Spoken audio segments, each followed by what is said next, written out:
ওম গণেশায় নমঃ। গণেশ চতুৰ্থী হিন্দু ধৰ্মৰ এটা প্ৰধান উৎসৱ। হিন্দু দেৱতা গণেশৰ জন্মবাৰ্ষিকী হিচাপে পালন কৰা হয়। ইয়াক বিনায়ক চতুৰ্থী বা বিনায়ক চতুৰ্থী বুলিও কোৱা হয়।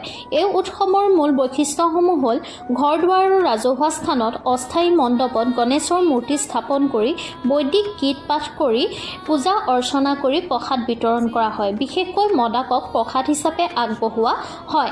গণেশ চতুৰ্থী মূলতঃ গণেশক শুভাৰম্ভণি দেৱতা, বিঘিনি আঁতৰোৱাৰ আৰু জ্ঞান প্ৰজ্ঞাৰ দেৱতা হিচাপে সন্মান জনাই উদযাপন কৰা হয়।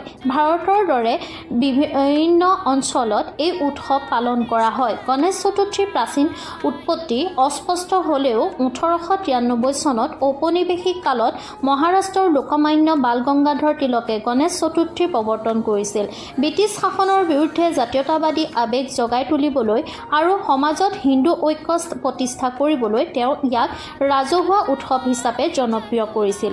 গুৱাহাটীৰ মাজমজিয়াত থকা গুৱাহাটীৰ প্ৰাণকেন্দ্ৰস্বৰূপ গণেশগুৰিৰ ঐতিহাসিক গণেশ মন্দিৰ প্ৰথম অৱস্থাত পকী নাছিল। এটা কেঁচা টিঙৰ চালিৰে আৰম্ভ কৰা হৈছিল পূজা পাতল। সেই সময়ত নাছিল আজিৰ দৰে গাড়ী মটৰৰ কোলাহল। এক শান্ত প্ৰাকৃতিক পৰিৱেশৰ মাজত জাগ্ৰত অৱস্থাত আছিল গণেশ বাবা। মন্দিৰ ভাগৰ মাহাত্ম্যও অপাৰ। জাগ্ৰত গণেশ মন্দিৰটোলৈ আজিৰ দৰে পূৰ্বতেও বহু দূৰ দূৰণিৰ পৰা আশীষ বিচাৰি অগণন ভক্ত আহিছিল।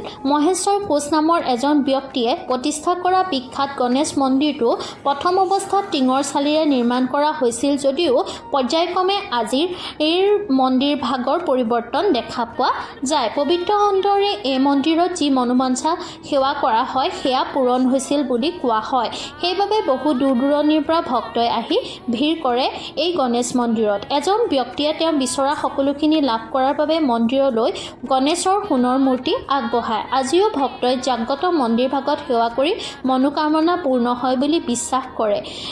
পূৰ্বতে হিন্দু সমাজত কিবা বিচাৰিলে এই মন্দিৰতে আহি বিচাৰে বুলি লোকবিশ্বাস আছে। ঐতিহাসিক এই গণেশ মন্দিৰত গণেশ চতুৰ্থী প্ৰতি বছৰে উলহ মালহেৰে পালন কৰা হয়।